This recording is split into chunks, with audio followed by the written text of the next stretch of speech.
Hello everyone and welcome back to my channel Criminology Gyan. And in today's video we are covering part second of Juvenile Justice Act 2015. ये lecture 4 है आपका target CUET PG 2025 का और इसका part 1 मैं already channel पर cover कर चुकी हूँ। आप प्लेलिस्ट में जाके इसको चेक कर सकते हैं। CUET PG नाम से प्लेलिस्ट है, आप वहाँ पर जाके इसको चेक कर सकते हैं इसके पार्ट 1 को। आज के इस वीडियो में हम डिस्कस करेंगे जुवेनाइल जस्टिस बोर्ड और चाइल्ड वेलफेयर कमेटी के बारे में, जो कि जुवेनाइल जस्टिस एक्ट के अंदर मेंशन्ड है।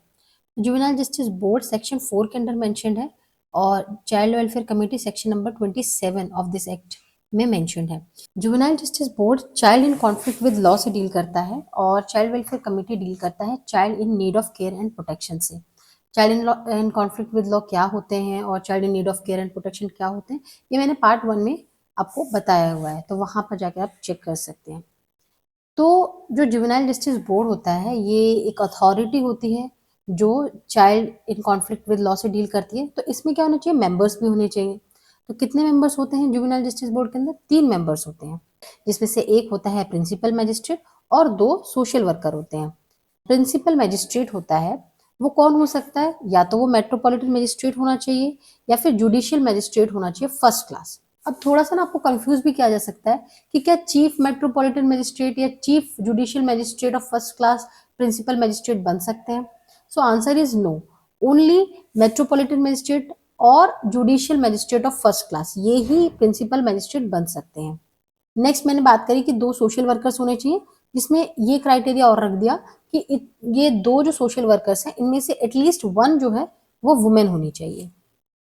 नेक्स्ट हम बात कर लेते हैं इनके एक्सपीरियंस की कि प्रिंसिपल मैजिस्ट्रेट के पास कितने साल का एक्सपीरियंस होना चाहिए एंड जो सोशल वर्कर्स हैं उनके पास कितने साल का एक्सपीरियंस होना चाहिए।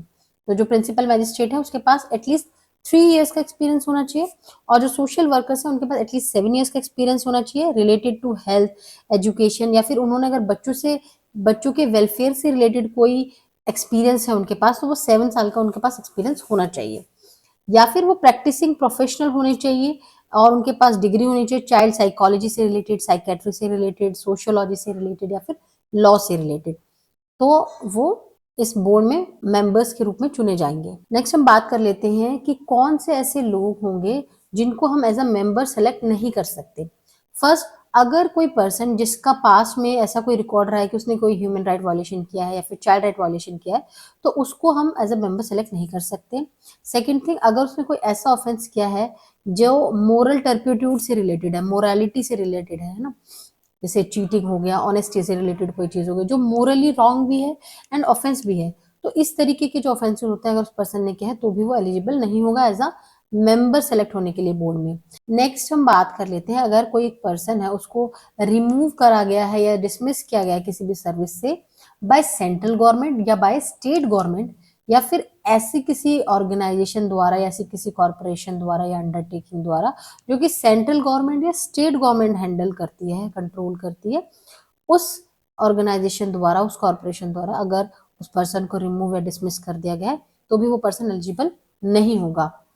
नेक्स्ट क्या बताया गया है कि अगर वो पर्सन कभी भी चाइल्ड अब्यूज में इन्वॉल्व हुआ हो या फिर उसने किसी बच्चे को एज अ चाइल्ड लेबर रखा हो या फिर उसने ह्यूमन राइट्स वायलेशन किया हो या इमोरल कोई एक्ट किया हो तो भी वो पर्सन जो है मेंबर में एज अ मेंबर सेलेक्ट नहीं होगा। Next we will discuss about the training and sensitisation of board members. बहुत इंपॉर्टेंट पार्ट है क्योंकि जो ये बोर्ड मेंबर्स हैं ये बच्चों से कॉन्टिन्यूसली कांटेक्ट में रहते हैं। तो बच्चों को जब भी आप बच्चों से बात करते हैं, बच्चों के लिए कोई डिसीजन लेते हैं तो वो ट्रेनिंग आपके पास प्रॉपर होनी चाहिए क्योंकि जितने भी डिसीजन यहाँ लिए जाएंगे वो सब बेस्ट इंटरेस्ट में होने चाहिए बच्चे के। सो इसीलिए स्टेट गवर्नमेंट ये इंश्योर करेगी कि सभी मेंबर्स जो बोर्ड के हैं उनको ट्रेनिंग प्रोवाइड होनी चाहिए और सभी मेंबर्स से मतलब है कि जो प्रिंसिपल मैजिस्ट्रेट होगा वो भी, उनको भी जो है ट्रेनिंग प्रोवाइड होनी चाहिए।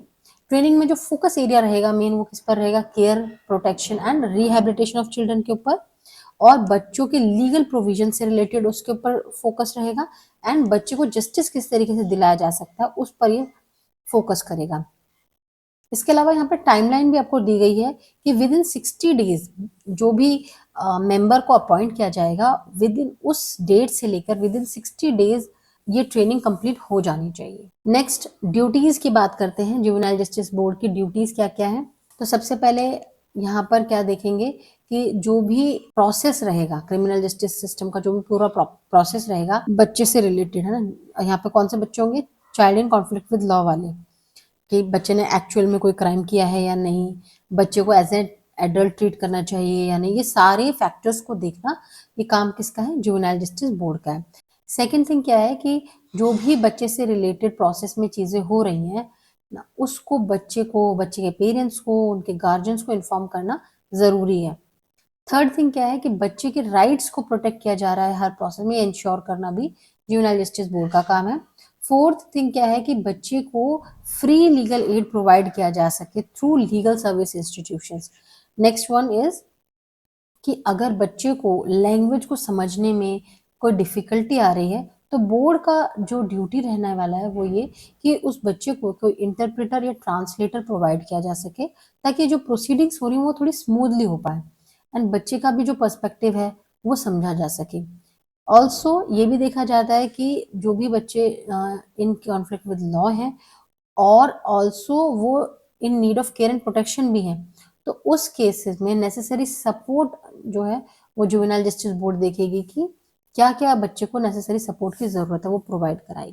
Okay, so next one is कि एटलीस्ट मंथ में एक बार जो भी बच्चों के लिए रेजिडेंशियल फैसिलिटीज प्रोवाइड करी गई हैं सीसीएल वाले बच्चों के लिए, वहां पर इंस्पेक्शन जो है वो जुवेनाइल जस्टिस बोर्ड करे और वहां पर जो भी नेसेसरी रिकमेंडेशन बोर्ड को लगता है कि हाँ ये चीज़ प्रोवाइड होनी चाहिए या ये चीज़ यहाँ पर ऐसे होनी चाहिए, वो नेसेसरी रिकमेंडेशन वो दे सकती है। ऑर्डर करती है कि आप एक सोशल इन्वेस्टिगेशन रिकॉर्ड बनाओ। नेक्स्ट वन इज कि juvenile justice board probation officer को या फिर चाइल्ड वेलफेयर ऑफिसर को या फिर सोशल वर्कर को एक सोशल इन्वेस्टिगेशन रिपोर्ट बनाने के लिए कहती है बच्चे के, और ये जो सोशल इन्वेस्टिगेशन रिपोर्ट है वो विद इन 15 डेज सबमिट हो जानी चाहिए। इसके अलावा कुछ बातें और हैं। अगर मान लेते हैं कि किसी बच्चे का कोई इंक्वायरी चल रही है और उस वक्त पे वो बच्चा 18 ईयर्स से कम का था और ड्यूरिंग दिस इंक्वायरी वो बच्चा जो है 18 ईयर्स का हो जाता है, तो भी इस तरीके से उस इंक्वायरी को प्रोसीड किया जाएगा एज इफ ये बच्चा जो है अभी भी 18 ईयर्स से कम है, ठीक है, उसको एज अ चाइल्ड ही ट्रीट किया जाएगा। नेक्स्ट कुछ और बातें हैं, जैसे कि मान लेते हैं कि मेंबर में तीनों मेंबर प्रेजेंट नहीं है, उनमें से सिर्फ एक ही मेंबर प्रेजेंट है और उसके सामने बच्चे को प्रोड्यूस किया जा रहा है, तो क्या उस बच्चे को इंडिविजुअल मेंबर के सामने प्रोड्यूस किया जा सकता है? जी हाँ, बिल्कुल प्रोड्यूस किया जा सकता है।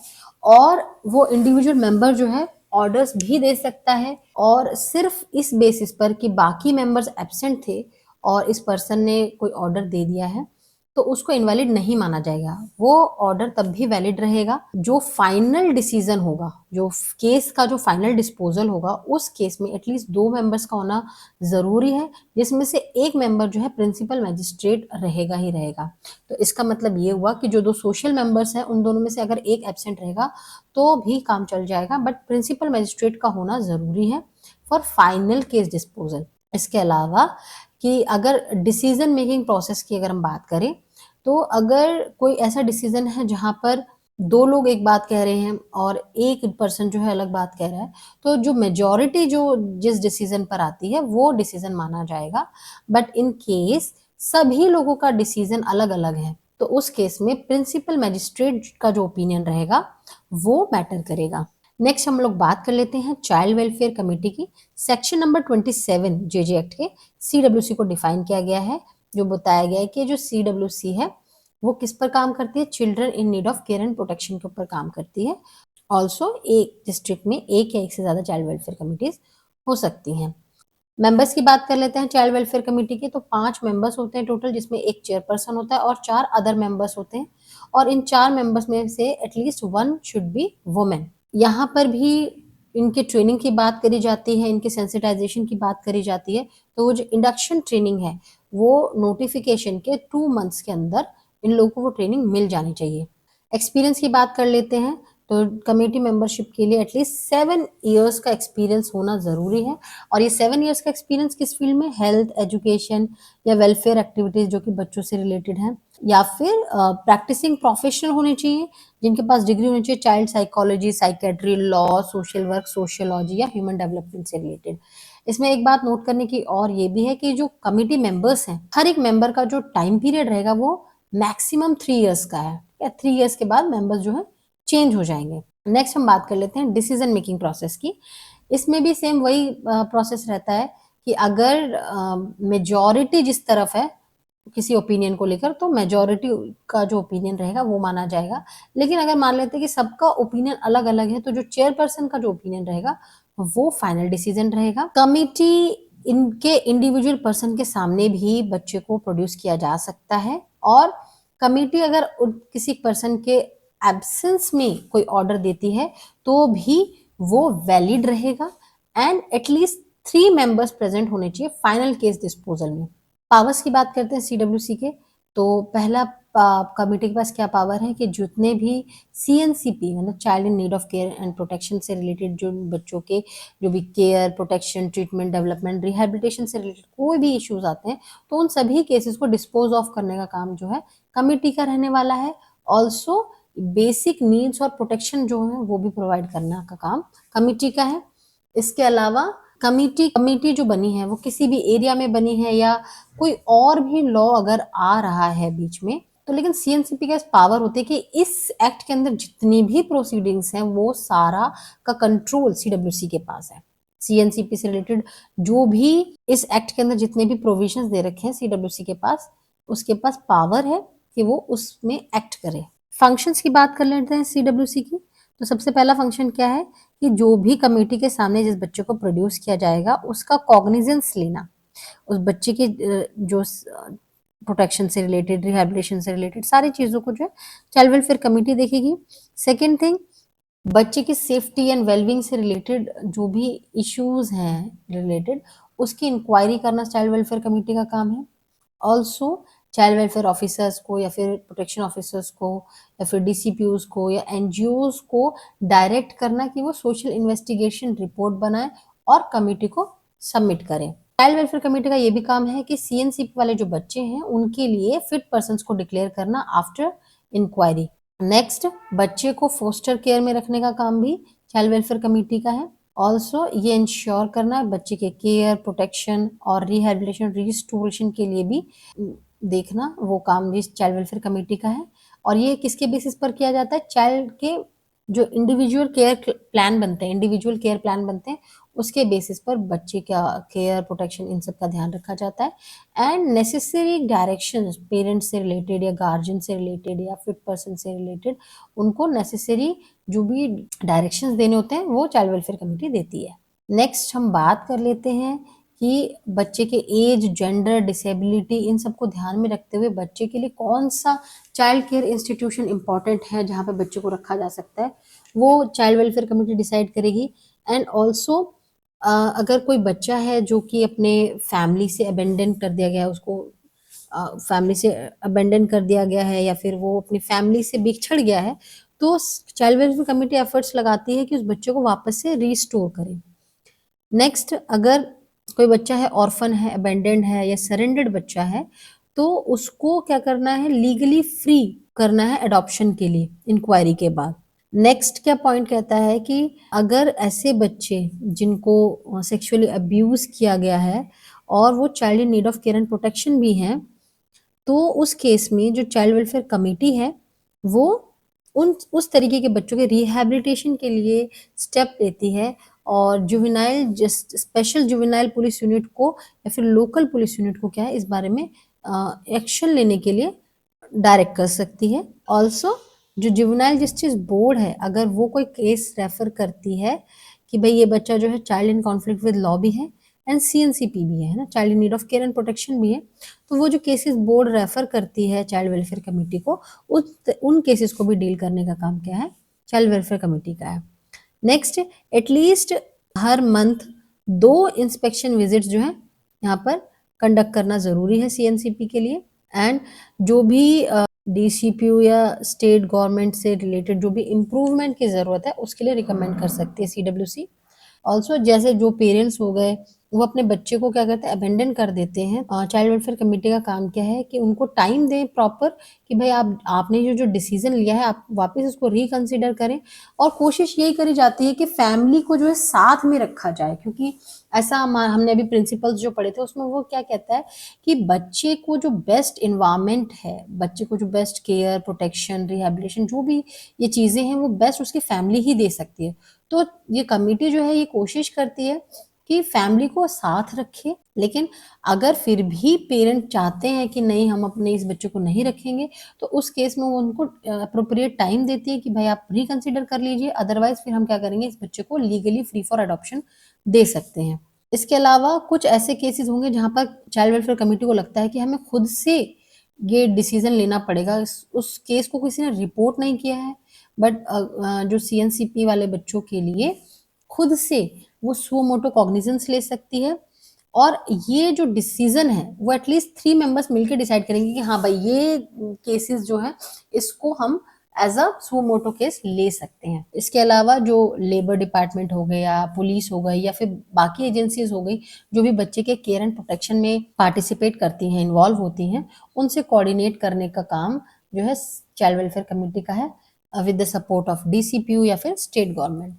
फिर बात कर लेते हैं in case of a complaint of abuse of a child in any child care institution. मान लेते हैं किसी भी चाइल्ड केयर इंस्टीट्यूशन में बच्चे के साथ किसी तरीके का अब्यूज हुआ है, तो कमेटी क्या करेगी, इंक्वायरी बिठाएगी और पुलिस को या फिर डीसीपीयू या लेबर डिपार्टमेंट या चाइल्ड लाइन सर्विसेज को डायरेक्शन देगी, जैसा भी उनको लगता है कि हाँ इस केस में जो है ये डायरेक्शंस होने चाहिए। एंड लास्ट इज कि बच्चे को लीगल सर्विसेज प्रोवाइड करने का काम भी जो है चाइल्ड वेलफेयर कमेटी का है। So that's it for today's video. और इस वीडियो में हमने क्या समझा कि चाइल्ड वेलफेयर कमेटी क्या है और जुवेनाइल जस्टिस बोर्ड क्या है, तो इस बारे में हमने ये डिटेल्ड वीडियो था। आई होप आपको ये वीडियो इंटरेस्टिंग एंड इन्फॉर्मेटिव लगा होगा। एंड अगर आपको ये वीडियो इन्फॉर्मेटिव लगा है तो प्लीज आप मेरे चैनल को सब्सक्राइब करिए for more informative videos like this. And also आप मेरा टेलीग्राम चैनल ज्वाइन कर सकते हैं, where I will be sharing the notes regarding the videos। मिलते हैं नेक्स्ट वीडियो में। Till then bye bye and take care.